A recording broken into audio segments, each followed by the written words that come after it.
welcome to everyone for joining us today. I'd like to acknowledge, before we get started, the traditional owners of the lands on which we're all meeting today. For me, that's the Wurundjeri people of the Kulin Nation, and pay my respects to their elders past, present and emerging, and acknowledge that in the context of today's discussion, the global framework presents an opportunity to bring forward opportunities for Aboriginal and Torres Strait Islander people to continue their land stewardship responsibilities across the implementation of this framework here in Australia. It's exciting times. I am Jodie Gunn, the CEO of the Australian Land Conservation Alliance, and we represent organisations that work to protect, to manage and to restore nature across privately managed land. Welcome to this two-part series. The intent of this series is to continue to inform and educate people about this important global framework and to start to tease out for people what it means globally and also what it means for us here in Australia. A few quick instructions before we get started. There are some functions on your screen. There is a chat function and there is a Q&A function on the screen. So please, if you would like to make acknowledgements to the country that you're joining from today, put that in the chat. As we go through today, questions might come up for you. We encourage you to put those into the Q&A panel today. There'll be time at the end of the discussion today for the audience questions to be answered, or at least I'll endeavour to make that time today if we don't talk too much. So really keen for you to put your your questions into the Q&A function of the chat here today. There's also an uptick function, so if you like someone's question, tick it, and those that have lots of ticks I will endeavour to get to first.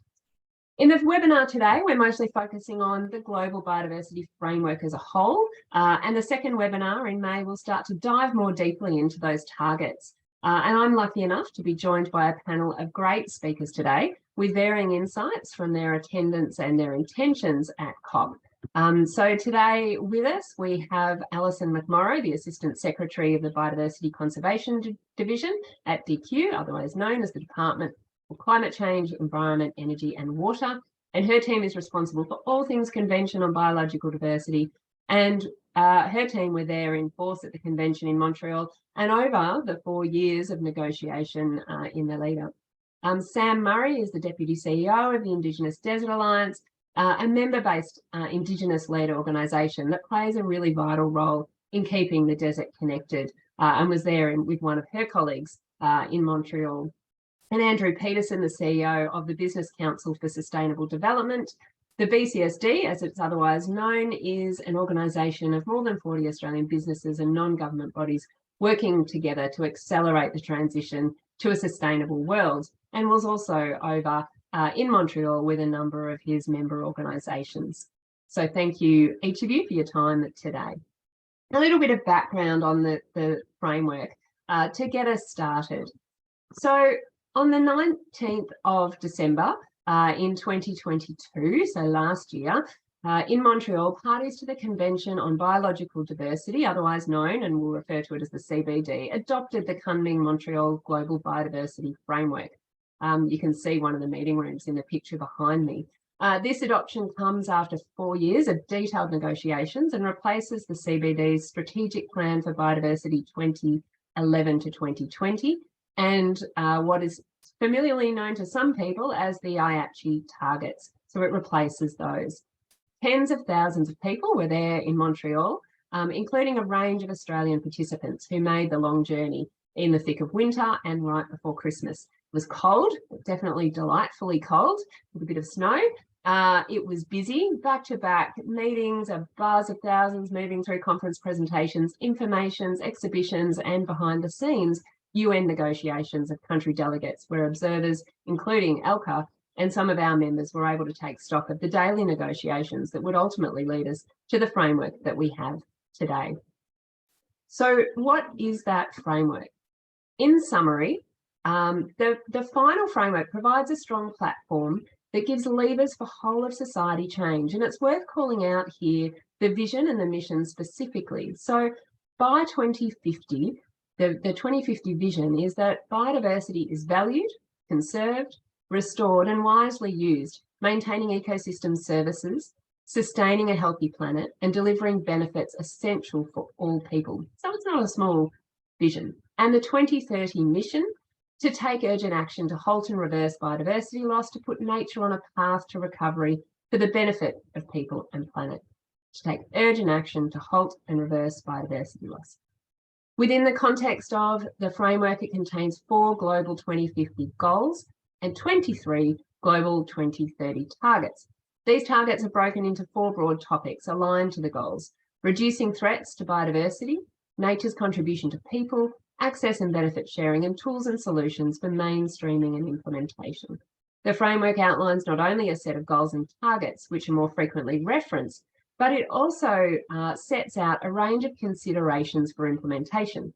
That includes contribution and rights of Indigenous people and local communities, different values systems, gender, whole of government and whole of society approach, collective efforts towards the targets, human rights-based approaches, among others. So there's a lot in it, and we're not expecting anyone to have the full grasp of what's in it. These framework elements will inform the shape the implementation by nation states. So Australia, other countries start to consider, what does this global framework mean for us? And it provides further considerations for our work here in the Australian context. So I am, as I've mentioned, joined by some expert people, but also some people who were there on the ground and had some experiences to share. And so I'll open it up and introduce the panel to share some of their experiences. So Alison, you were representing the federal government. Can you tell us a little bit about the role that nation states play in these global negotiations, and what was the role of your department, and what mandate were you given, and what were you hoping to achieve? Thanks, Jodie, and thanks for the invitation. It's lovely to be here. I'd like to acknowledge that I'm joining you from Ngunnawal and Ngambri country here in Canberra. It's a beautiful day outside today. So yes, I was representing the federal government. My team has the lead for the Convention on Biological Diversity within the government. So I'm in the environment portfolio, but we work across all the different agencies that have an interest in the various goals and targets under the framework. So as you can kind of see from the slide you've left on the screen, Jodie, it's so much more than just biodiversity. It cuts across different parts of the economy. So my team works really closely across all agencies, and in fact my delegation was made up of people in my team in the environment portfolio, but also the Department of Foreign Affairs and Trade, who has the lead on the resource mobilisation, the money side of things, the Department of Agriculture, Fisheries and Forestry. We had a person on ground from there because there's some targets relating to agriculture.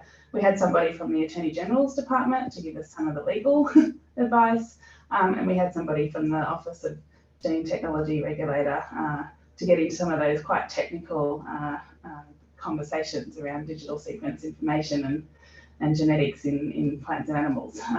So as you said, it is a really complex and technical framework, and I certainly don't know everything about it. But in terms of your questions, what role do nation states play in these global negotiations? So what role did Australia play? I mean, we're parties. Australia is a party to the CBD. Nation states are simply the governments of the various parties to the CBD. And we negotiate and formally agree to decisions under the Conference of the Parties, so under the COP. So we were there to formally negotiate and agree the text of the GBF, so the text that sits under each of those visions, goals, targets, plus some of the other decisions that were presented at COP15.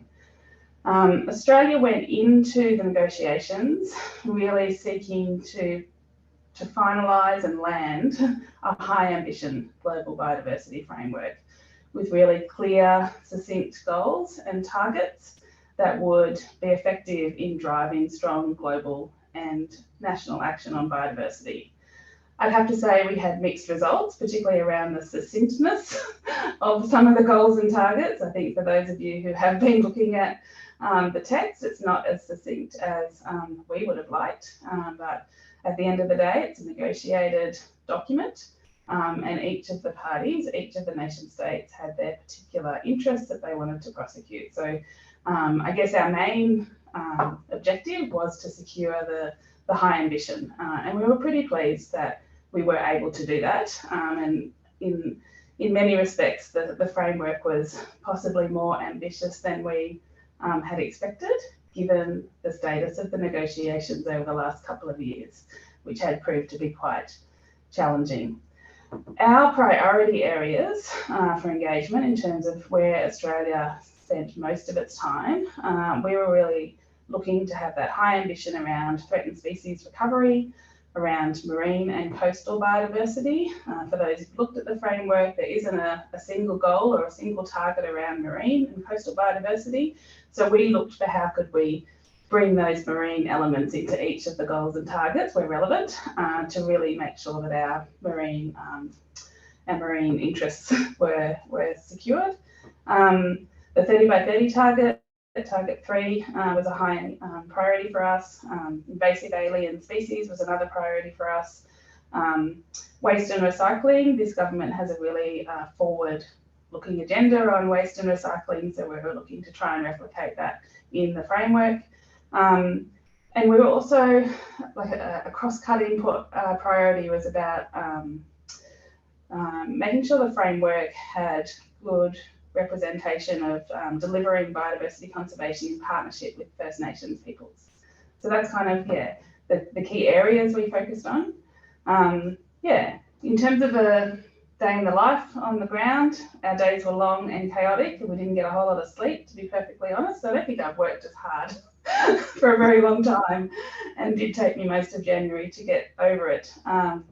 Typical day, we would meet as a delegation at breakfast. We'd have regional meetings at 9 o'clock, and then there were 3 sessions of formal negotiations that started at 10 in the morning and often went till midnight or even later, particularly towards the tail end. And then our dinner breaks and things were really filled with informal catch-ups and bilateral conversations. And that was all before the minister, our minister for the environment, landed. She attended the high-level segment. So of course our delegation supported her in her very intense schedule. So I might leave it there. Jodie? Thanks, Alison. And being there and watching the way that your team works, I can attest to the long hours and crazy day in the life that you and your team had over there, and appreciative of those efforts. Sam, can you describe why you were there, who you were representing, and also what you were hoping to achieve? And did that happen? And for you, what did a day in the life of Montreal look like? What most inspired you over there? Thanks, Jodie. I also like to acknowledge the traditional lands that I'm on currently calling in from, which is Kaurna people in Adelaide. For us, it was really important, always crucial for Indigenous-led organisations to attend these events, especially international events, to come and represent member-based organisations. Is important to be here. So for us to go over there was 3 main focus points, obviously attending and connecting up with other fellow international guardians and people that look after their country and other countries, custodians. So it's always important for us to go over and connect, see what they're doing on their country, see the work that they're doing. It's important for us to go over and share the work that rangers are doing back home in Australia, in desert country. And I think we really achieved that by attending a lot of the side events focused on First Nation work and perspectives. So we attended quite a lot of those events, Luke, my colleague and I, and speaking as much as we possibly can to those First Nation representatives. They're over there and listening to their stories about how they're engaging in this process and vice versa. So I think we got to do a lot of yarning over there, a lot of talking, a lot of sharing, a lot of similarities between different groups. So it was good to reach those common goals and talk about those very important ones of country, culture, and community. And as for a typical day, it always started with me with pancakes and real maple syrup. I think that was something that I was really strong in having every day. And so that was a starting point. And yes, start off the day with that, and then going over and just really targeting those special events and those side events and going to panels where those conversations were strong on First Nations voices, and also similarities in terms of if they were working on things on fire, funding, ways into government, and attending those events that we thought would be important to bring back to our members and share that information and yarning back to our groups about what other mob are doing around the world. That's fantastic, Sam. Thanks for sharing that. And Andrew, can you tell us a bit about your organisation and its membership and why you were there, what you were hoping to achieve, and again, what did a day in the life of look like for you? Thanks, Jodie. And I'm just jealous of Sam because she got to have pancakes. I forgot to have them, so I have to go back to Montreal. So thank you, Jodie, and to Alka for the opportunity of conversing with you today. I too would like to acknowledge that I'm coming to you from the land of the Camaragal people, and I acknowledge their elders past, present and emerging. And it was an interesting observation, I think, and I think we would all agree, because we were all on ground at one point, that the interesting dialogue about Indigenous persons was really happening quite strongly at a very informal level, but I don't know if I necessarily saw it terribly well articulated at a formal level, but that's something for the future, I guess. In terms of my organisation, or the organisation I'm honoured to be the steward to represent, Business Council for Sustainable Development is part of the World Business Council for Sustainable Development, which is the leading CEO-led business organisation. At the global level, there's only about 220, 240 companies. And in our particular space in Australia, we've now got up to about 75 organisations, not just companies, but primarily business within the ASX, but not just private sector, so public sector as well as philanthropy and academia. And as Jodie said, we're there to bring together these parties to promote sustainable development and, where possible, drive a positive force of change in both the public and the private sectors around the sustainable development agenda. Our primary goal for going to COP, I think it's important to contextualise where parties like ourselves, as distinct from governments, go to these things. Let's be clear and inform our audience that ALCA, BCSD Australia and the constituency that Sam represented aren't actually technically allowed to go to these events. We have to be invited by the various parties to the convention to actually come to them. So we don't have as of right attendance. And so therefore we're treated as what's called observers. But I think in that there was a very interesting observation around this particular COP, how opening and welcoming the Secretariat of the United Nations CBD was for a number of voices to actually attend this particular COP. And as the audience probably recalls, this one should have happened back in 2020. So it was 2 years late. And in one sense, its agenda is already 2 years well, if not 3 now, into what should be achieved. So the appetite, I think, particularly from the business sector, was to be there to represent the interests of business as a force of important influence for seeing change occur. Let me give you a quick few stats. According to most credible sources, between 700 to almost over 1,000 companies attended this particular COP. Now, that may not sound like a lot when you've got, 41,000 publicly listed companies around the world, but that's a huge number compared to the previous 14 COPs that have ever attended a biodiversity COP. Contrast that, obviously, with COP27, which was the UN Conference on Climate Change, which occurred only, a month, if not 6 weeks before that. And of course, there was about 8,000 to 10,000 that attended by business to that COP. But this COP was really quite interesting that companies attended because they wanted, apart from anything else, to be part of the effort to strengthen one of the key targets that was being opened for negotiation, and that was Target 15. So the attendance by business, I think, was there in contrast, I think, to the criticism at COP27, where there was a huge amount of criticism around the presence of fossil fuel companies being at the COP, but it is ever thus. But this time we found, and I certainly found, no enmity or animosity around the presence of business at the Biodiversity COP.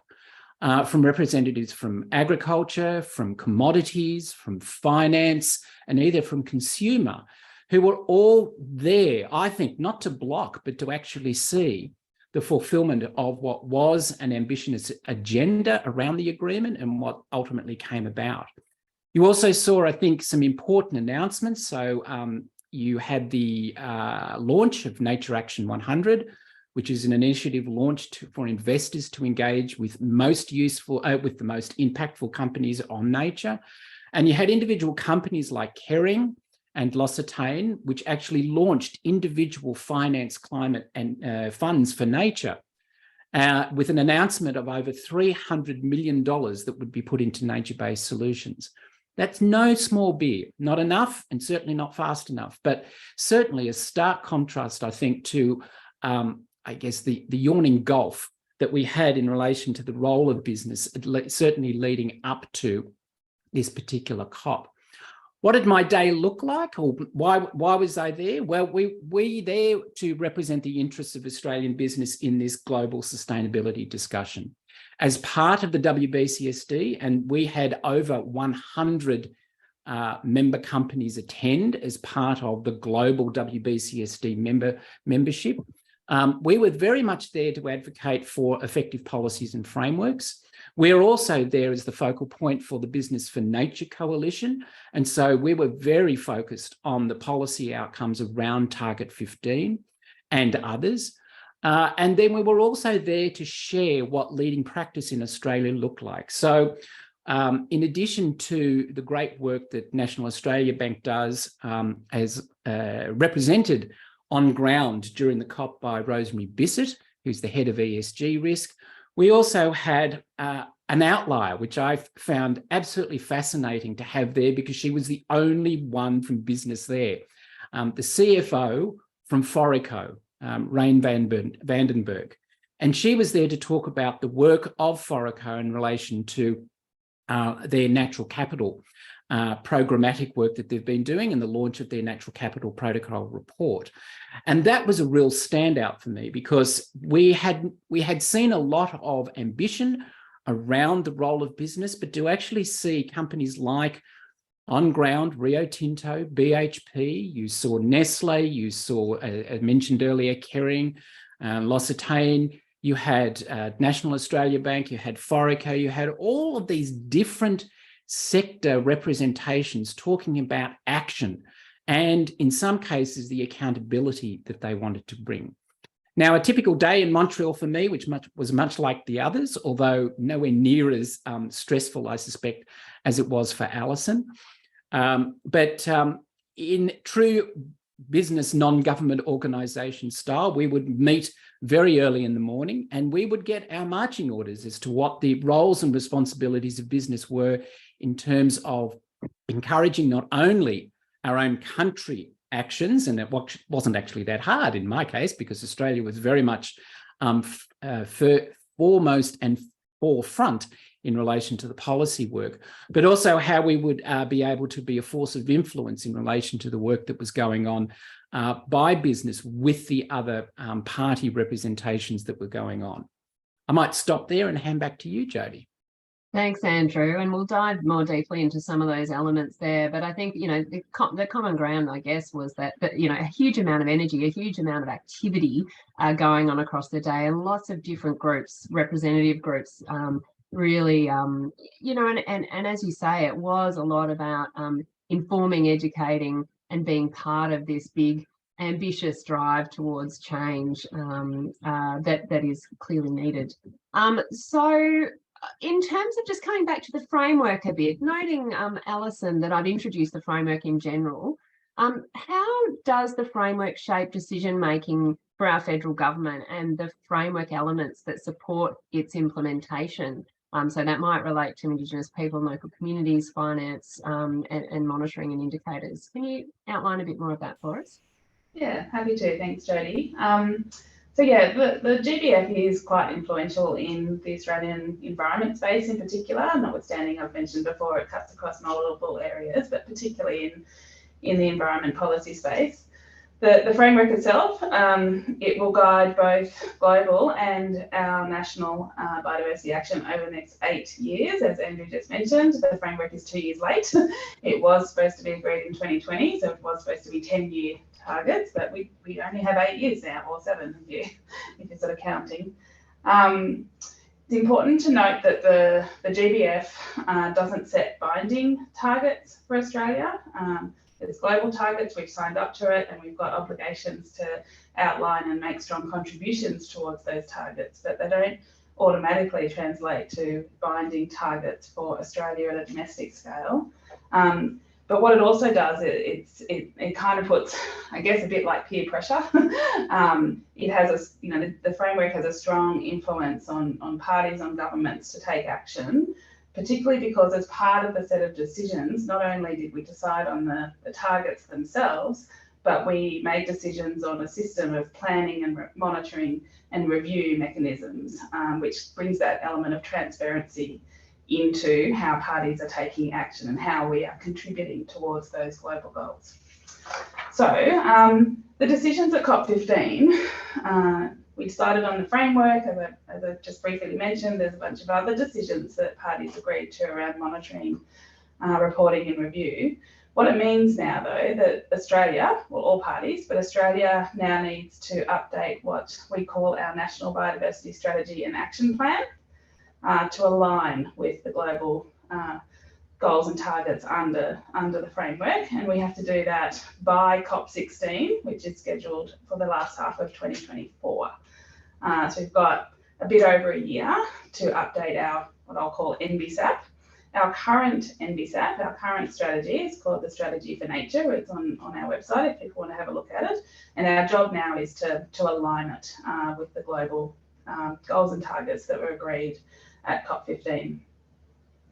These NBSAPs will now need to include national targets that outline Australia's contributions towards each of those 23 targets under the GBF, which is a little bit new. So if you do have a look at our current Strategy for Nature, it doesn't have any national targets. It sort of has objectives and progress measures, but one of the decisions out of COP15 is that each party will now need to set national targets outlining our planned contributions towards those global targets.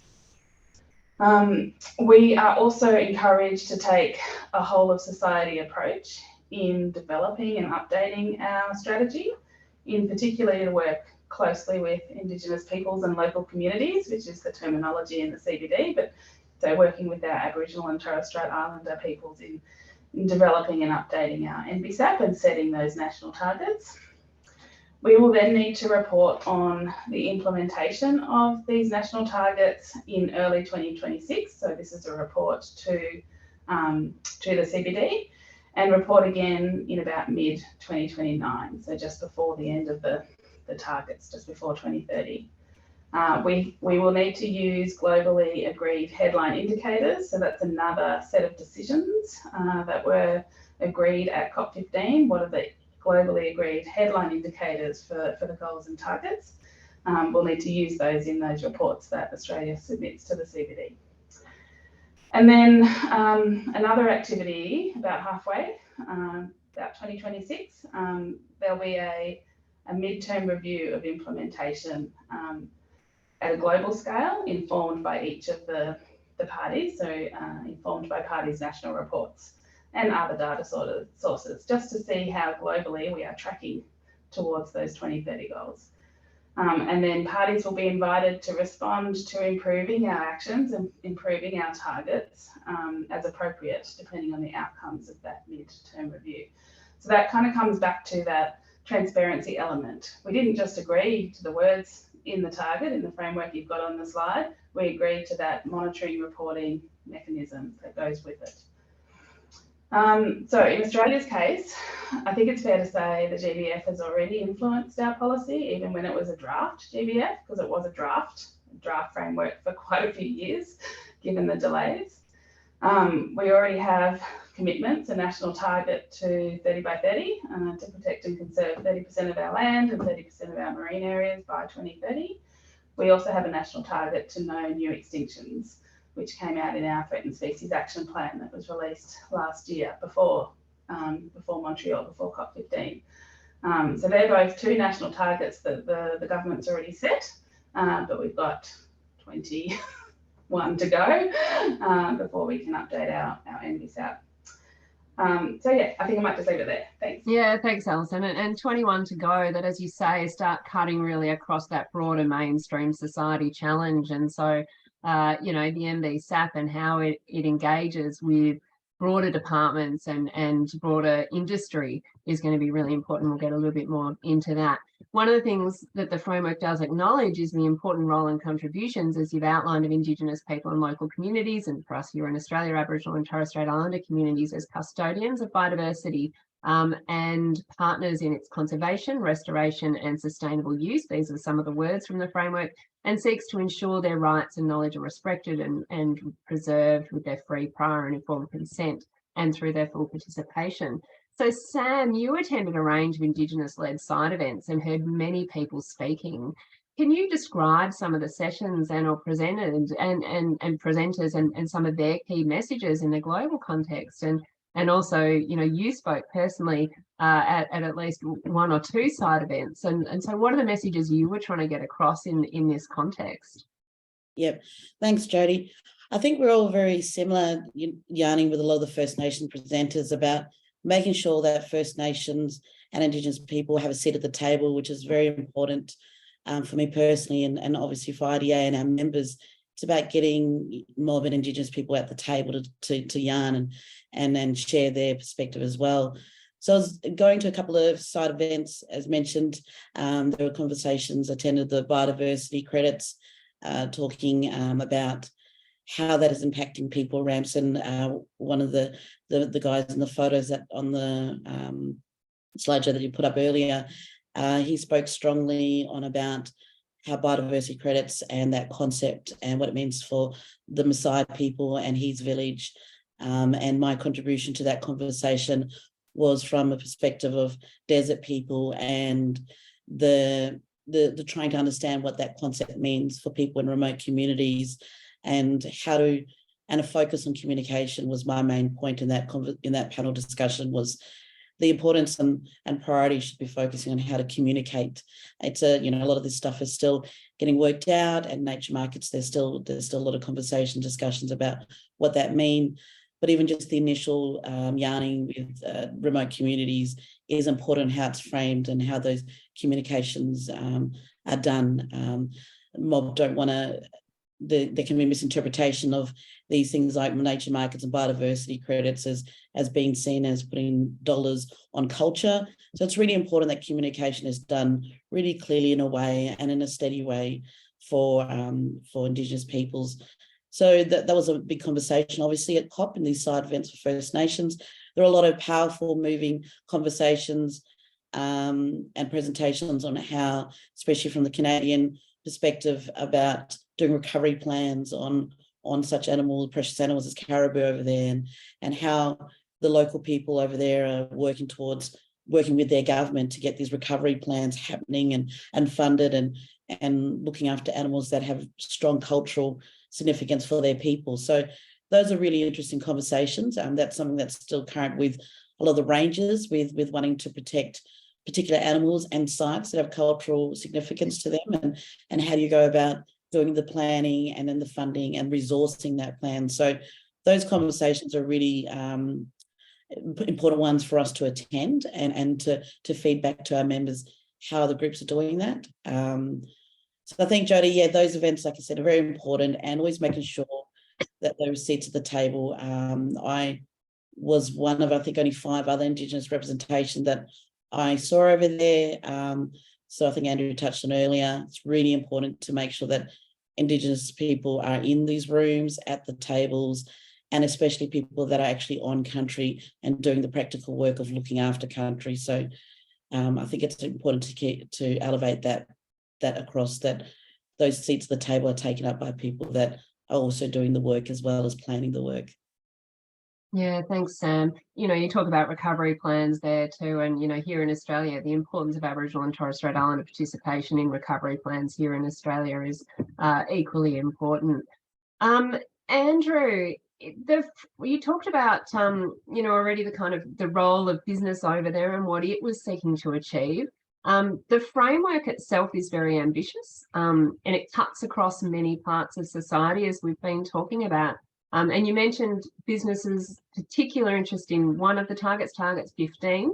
But how will the framework as a whole be relevant for business more broadly than beyond just one of the targets? Yeah, what good role do they have in biodiversity? Good question. I think what we've seen both during the COP and certainly since the COP is a recognition by business that the framework is, as a whole, it's incredibly relevant because it highlights the need for cross-sector collaboration. It picks up what Sam was just talking about, but also this need for innovation in this space. We talk a lot about innovation in the climate space, but I saw, and there was a lot of discussion around, and I'm not talking about necessarily hard infrastructure innovation, but innovative tools. The conversation that the Minister Plibersek is now having around the role of the nature repair market, the innovation in relation to how government regulation around the EPBCA is going to frame a very different outcome, not just for nature, but the way in which business engages with nature. And I think that became quite a stark reality for some business during the course of the COP, that we were talking not so much about what's the impact of business on nature, but what is the dependency of business of nature. And that almost came as a profound lightning moment for a lot of business. I think it's yet to have its day in Australia as a whole, but you do see a lot of sectors, and I think agriculture is one that is really coming to grips with the nature of the fact that nature is its asset class, and it needs to bring some innovative approaches into the way in which it's going to do that. Let's hope we see that in relation to mining. The consumer product sector, I think, is also starting to dive deeply into what this means for them.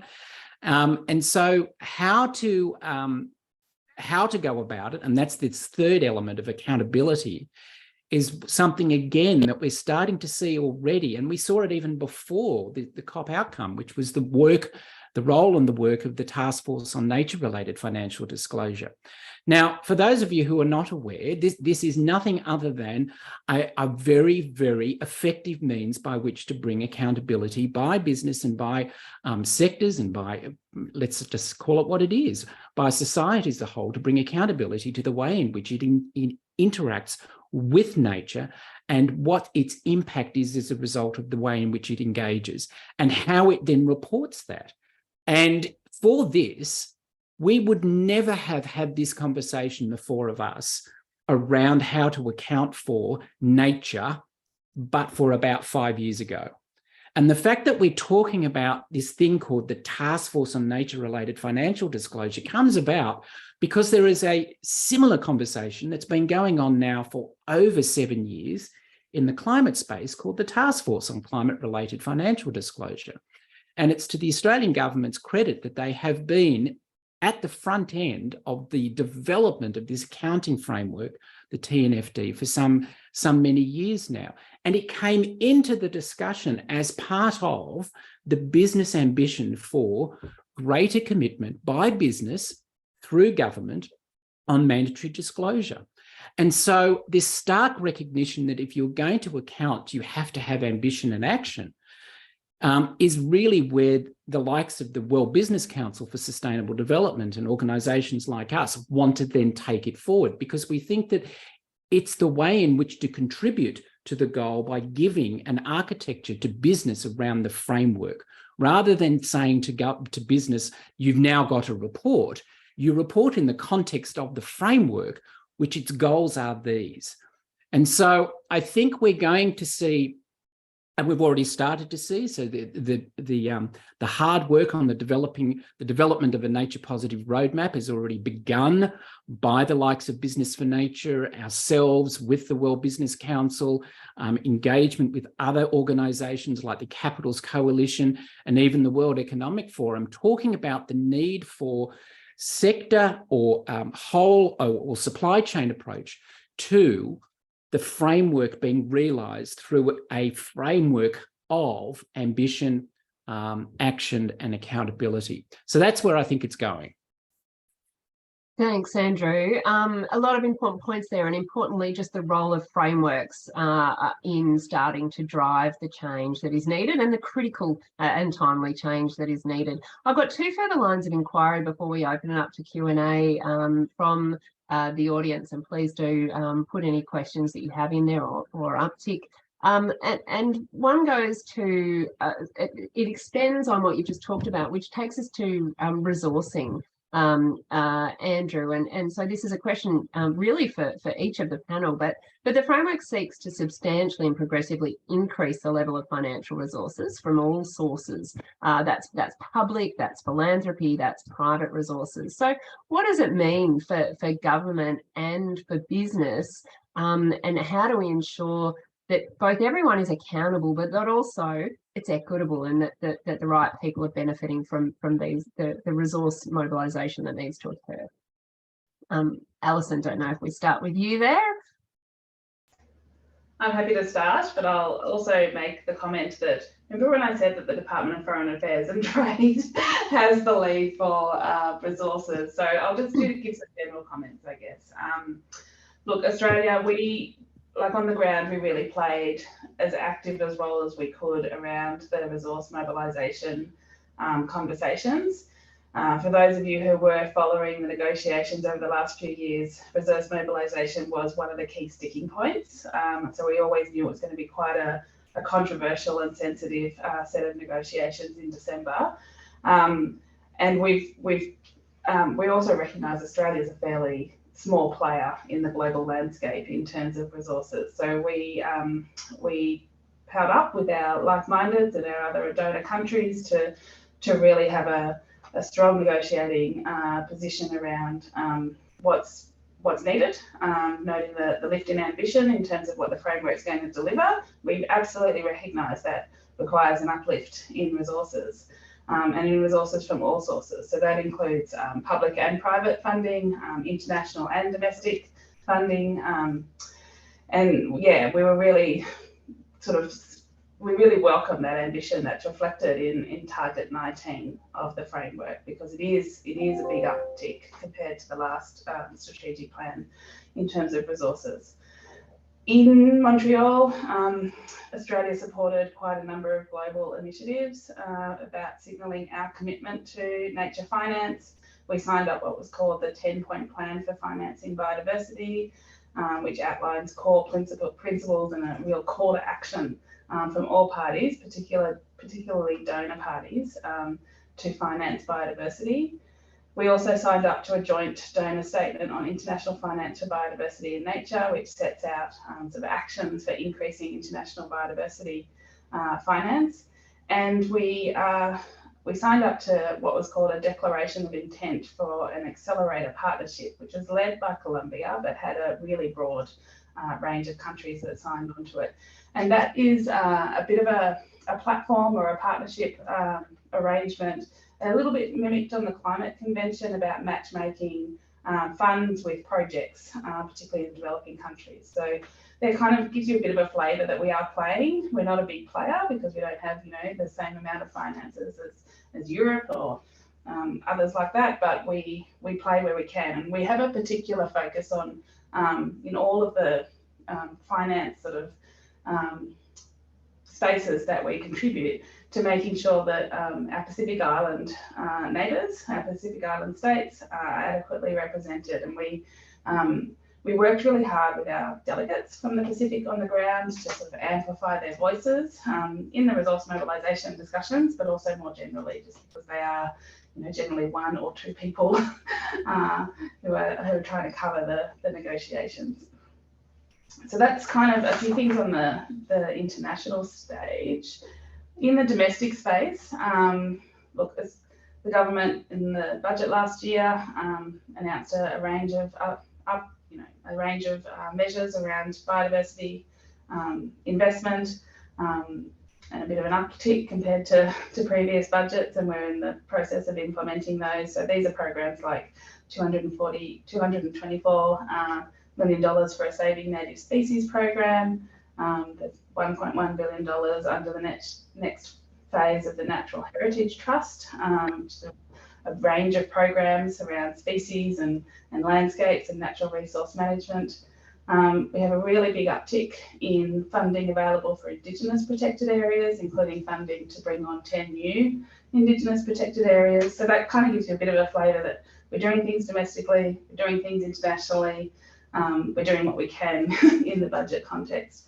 And I'll come back to sort of the financing from all sources, not just public. So you'd probably all be aware that this government's introduced a bill for the nature repair market, and that's really to try and stimulate that private investment into nature. So I might leave it there. Thanks, Jodie. Thanks, Alison. You touched there on, I guess, just thinking about, nationally here, the role of people to be able to do the work that's needed and effectively resourcing those. Sam, what are those enabling factors for groups like yourself that represent Indigenous protected areas and desert mob to be able to effectively engage in supporting the development of national action plans or strategies for biodiversity protection? Yeah, thanks, Jodie. 100%. I think, support and increased support for Indigenous groups to attend events, to be in these workshops, to have, push that concept of a seat at the table is crucially important. Having, the broad and a broad range of Indigenous perspectives is important.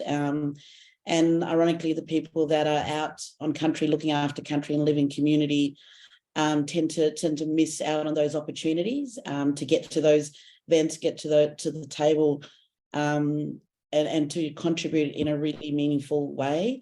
So I think increasing that support just for that, we funded ourselves to go over, and that was important for us to do.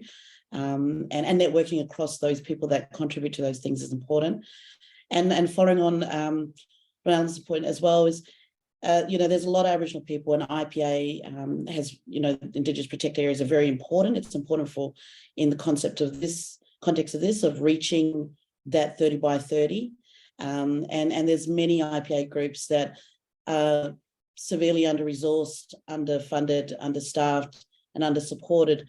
And you have cultural groups and community groups that have continuously been looking after country forever, and they still do that as cultural obligation, but being supported more long-term, IPA management and supporting the capacity of that work to still continue is really important. And that work's always been happening on country by rangers and Indigenous land management organisations. And I think with this framework, it's important to increase that support or maintain that support, that work, important work that rangers have been doing it for a long time. And it's crucially important to keep filtering into that support and making sure they have a seat at the table as well.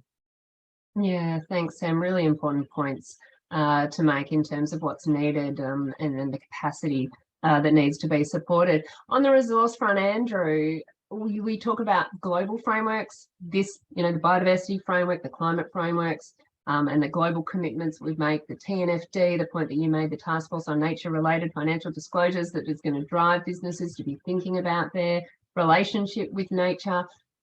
What's happening here in Australia in terms of the nature repair market? Have we got all the levers in place that we need, do you think, or what's missing, to be able to drive that private investment, business investment into a nature positive future?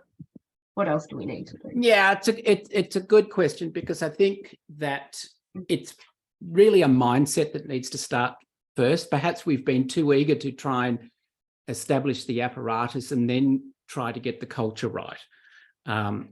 If Drucker was right and culture eats strategy for breakfast, then culture eats sustainability for breakfast, to the extent that if we don't have a shared vision as a country, let alone as a world, around what we're trying to achieve with the likes of the work that the four of us have been part of, albeit in varying roles, then if everybody else doesn't get that, then it's going to be one of those challenges, particularly in the nature space, which is, well, if somebody doesn't throw money at it or somebody doesn't tell me that I'm not allowed to do it, then why would I need to do anything?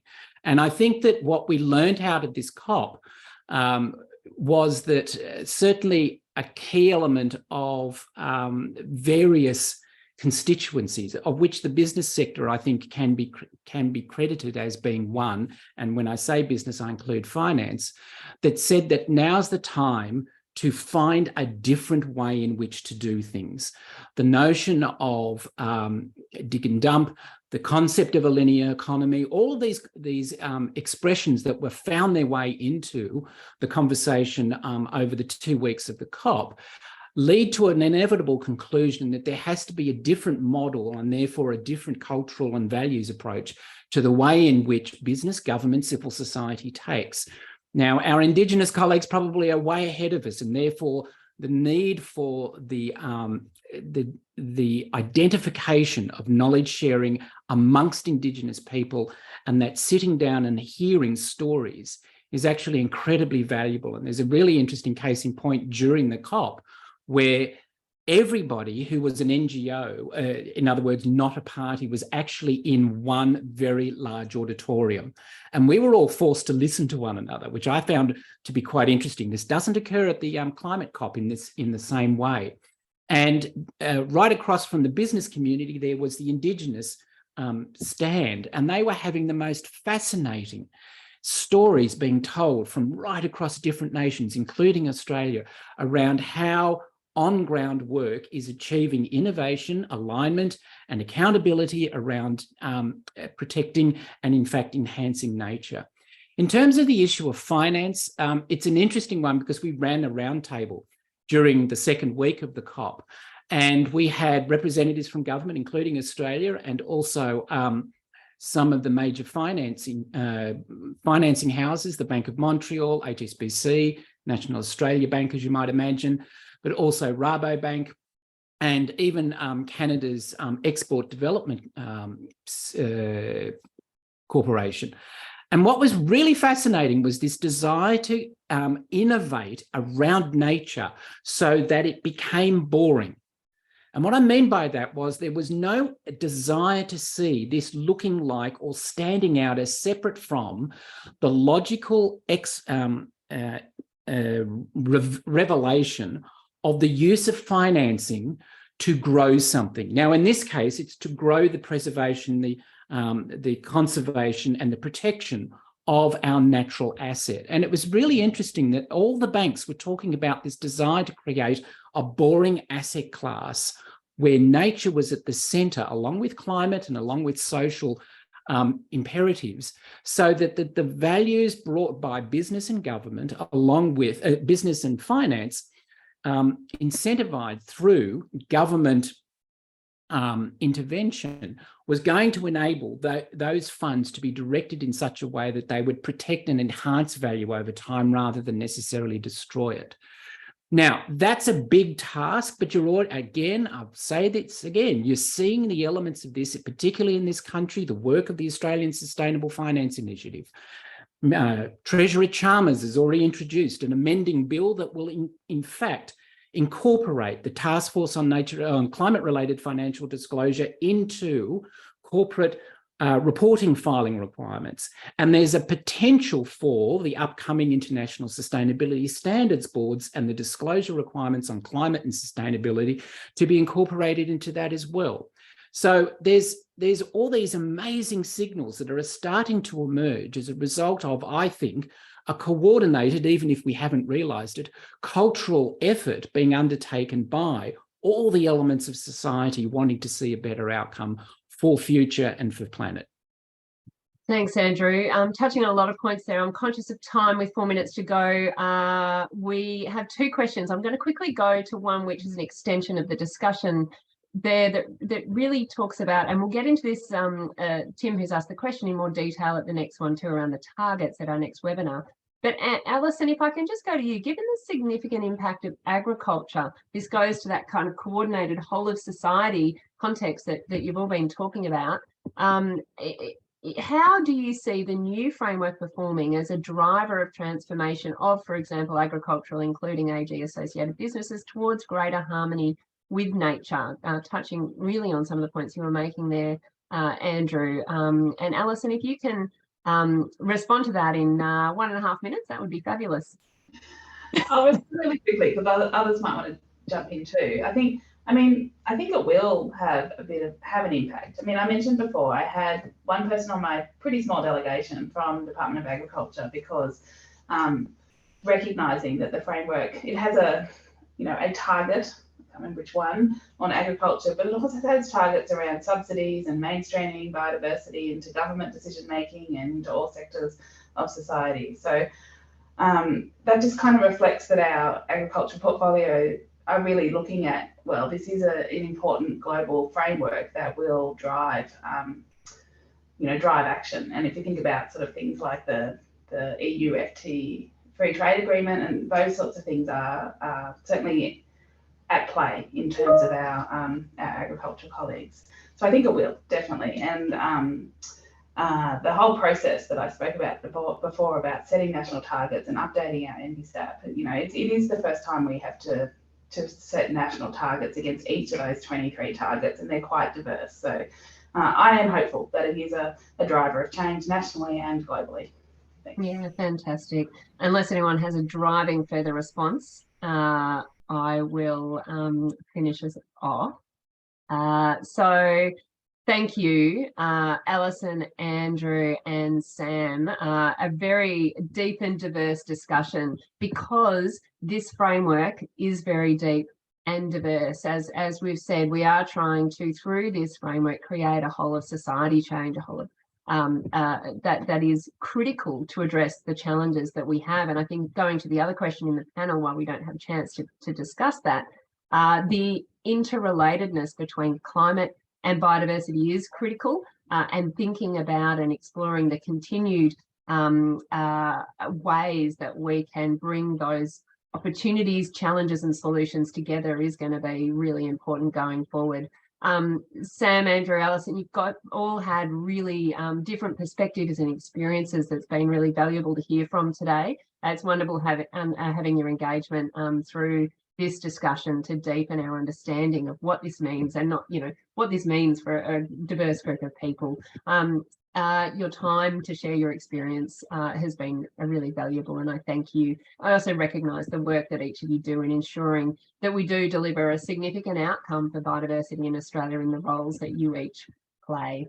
Our next webinar will be the 4th of May from 1 to 2 p.m, where we will dive more deeply into some of the specific targets that we've made reference to. We didn't get today. I had a couple of extra questions if we had time to dive into 30 by 30, because that's an important one for us. But we'll get into a lot of those discussions in the next webinar. We'll have Rachel Lowry from WWF, James Fitzsimons from the Nature Conservancy, Kelly O'Shannessy from ACF, and Samantha Vine from BirdLife Australia. And I can't wait and look forward to seeing you all again there. And thank you again to the audience for being there and listening, and your engagement in the questions. And see you again soon, panel. Thank you very much.